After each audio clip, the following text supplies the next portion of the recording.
Well, hello again, and welcome to another episode of True Confessions of an Aspiring Voice Actor. I'm your host, Chris Cottrell, and I want to thank you for downloading the show. I want to start by thanking the members of Floodgate for allowing me to use their music. I'm hoping they don't get upset by the editing for the talk loop, but the title of the track is Ordinary Stardom, which I felt was kind of fitting for the show. I'll throw the full track on the website for you to download in case you like it. Then I suppose I need to issue the typical apologies. Let's go ahead and start with the delay in the show. I really wanted to have a new show for you last week. However, the pipes in my house froze and then burst, and so that made a huge mess, and now I've got repair crews working on that. And then I got sick, so the time that I wanted to devote to the podcast went into taking care of those issues. And while we're discussing time, that leads to the second apology, as I intended to use this podcast to speak about my experiences auditioning for roles, but unfortunately in the last couple of weeks I have not done any auditions. What I have been doing, however, still falls in line with honing my craft to some degree, so it's not completely irrelevant to the show this week. I mentioned last episode that Digital Eden, the hosts of this show, are about to start a Kickstarter for a game that they have been working on. Well, as lead designer and company CEO, I have the obligation to promote the game, which has led to a few recording sessions. First, I wrote and produced a promotional video for I Am the Greatest Hero Edition, which, by the way, is the name of the game, in case you hadn't already gathered that. And second, I was interviewed on a State of Nerdvana podcast, which you will find links for soon, if they're not already posted by the time you listen to this podcast. And yes, that is Nerdvana, not Nirvana.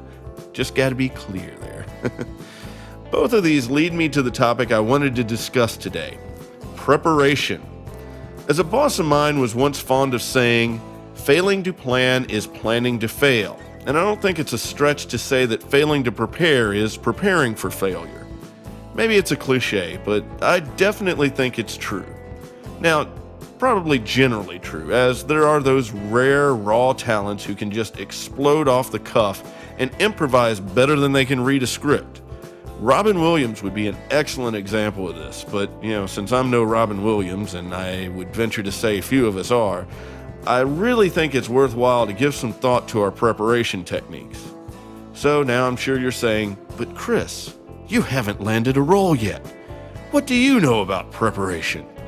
Well, don't trust me. Trust the word of all the instructors I had in school when I was getting my broadcasting degree. There are lots of little things that you can do to get yourself ready for whatever project you're working on, and all of them will give you a much better chance to succeed.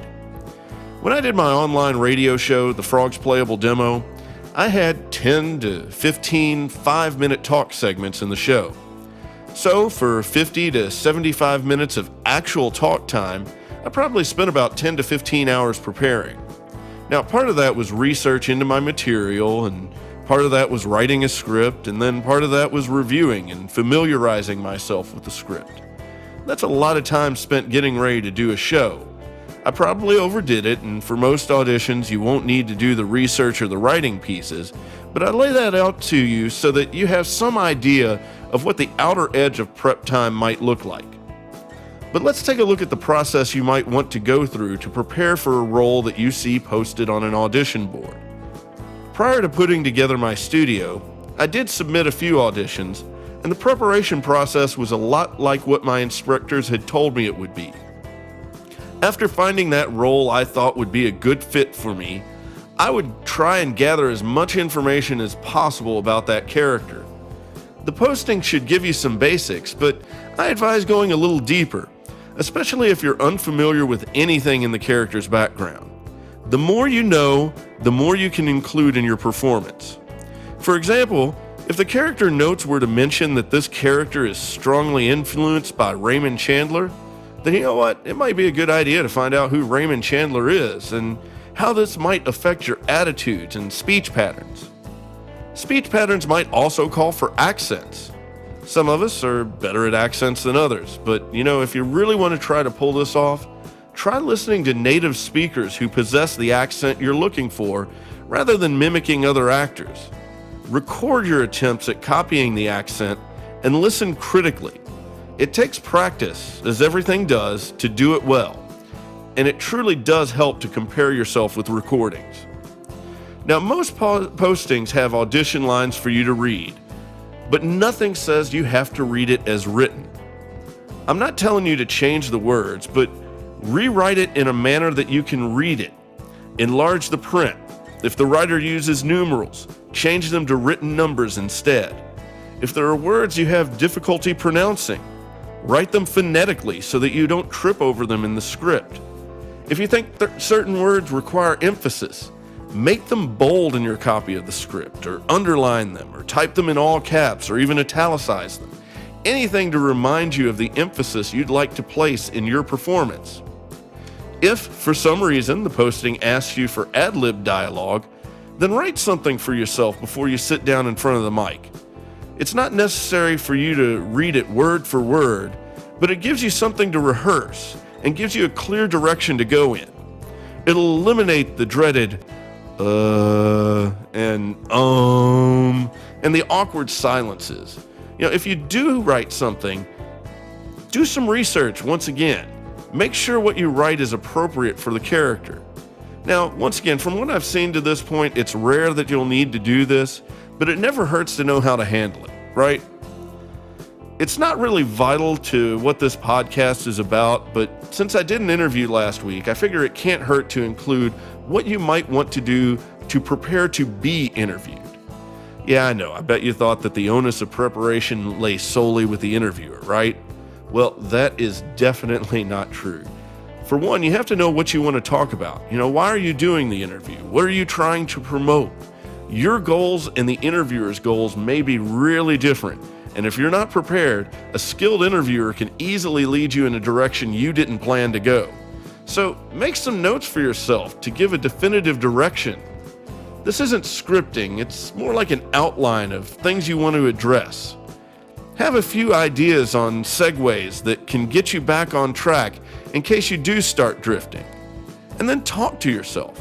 Imagine what the conversation might be like in your mind, and have a few anecdotes ready to discuss so that you can turn to those if you have a moment of brain freeze. I will not lie. I script this show. I sit down and put thought into what I want to speak about. Hopefully it shows. Even if it doesn't, it makes me more comfortable with what I'm doing, which is always a good thing. I'm told with practice you need less preparation, which makes sense since practice is a form of preparation. But it will be quite some time before I can say that from a perspective of experience. I hope to have another podcast next week, but I'll be at OhioCon in Columbus, Ohio this weekend, and that may delay when this gets done. But, if you happen to be attending, I will be with the Digital Eden crew providing karaoke for the convention, and we'll also be hosting the game show Anime Name That Tune on Sunday. We'll also be here and there demoing I Am the Greatest, so look us up, and I'll be happy to talk with any of my listeners.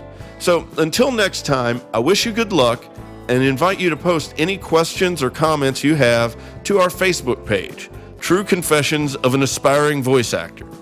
Take care, and thanks for listening.